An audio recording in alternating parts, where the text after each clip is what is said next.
Hi, welcome to episode 36 of Pink's Picks, recommendations from a retired English teacher. Today's books include 3 historical fiction titles set prior to, during, or just after World Wars, like Lilac Girls, The Nightingale, and the Atomic City Girls from episode 9, The Postmistress, The Alice Network, and Daughter of the Reich are written by accomplished women and feature strong female protagonists. My great-grandmother was a postmistress in coastal New England, so I was drawn to the title and Cape Cod setting of Sarah Blake's book. And at 352 pages, it is the shortest of the 3. Blake begins with an epigraph that I love by Martha Gellhorn, a war correspondent and the only one of Ernest Hemingway's 4 wives who left him. From the fall of 1940 through the summer of 1941, we follow the juxtaposed stories of the very different Frances Bard and Iris James, whose jobs, one as a broadcaster in Europe, the other as a postmistress in Massachusetts, are to deliver news rather than withhold it, which unfortunately both choose to do. Despite glowing cover endorsements and a compelling premise, I find this book poorly written. Blake's diction is weak, her punctuation is gratuitous, her analogies contrived, and her transition between first person and both third person limited and omniscient is disorganized.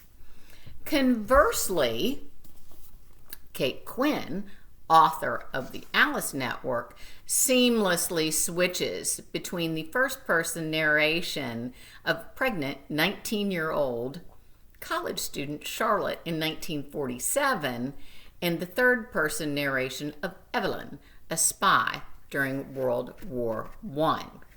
I love Quinn's poetry, music, and mathematics motifs, her development of damaged characters, her theme of role-playing, her parallelism of the sex and pregnancies of our 2 protagonists 32 years apart. I learned quite a bit from her references to historical events and actual spies. Published in 2020 and inspired by family history, Daughter of the Reich is former attorney Louise Fine's first novel. She begins with the famous epigraph by Winston Churchill, followed by the first-person coming-of-age story of Hetty, the youngest child of an SS officer in Leipzig. Hetty struggles to reconcile the kindness and fine character of her Jewish friends with the pervasive, one-sided, anti-Semitic German propaganda supported in her own home.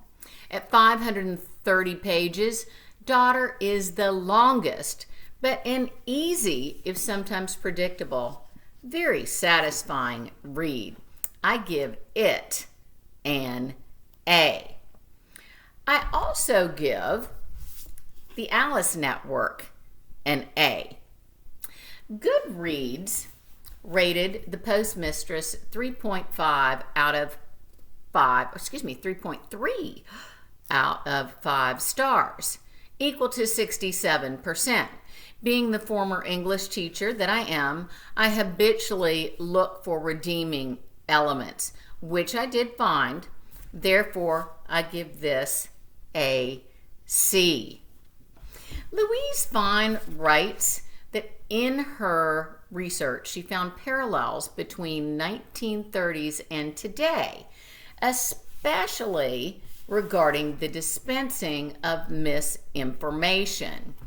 If you're interested in a nonfiction account of life in 1930s Berlin and how the U.S. ambassador's family, even his family and he himself, was oblivious to the true nature of the Nazis, I highly recommend In the Garden of Beasts by Eric Larson. Next time, I will be discussing Camilla Shamsie's Home Fire. Until then, be safe, be healthy, and do your homework. Bye-bye.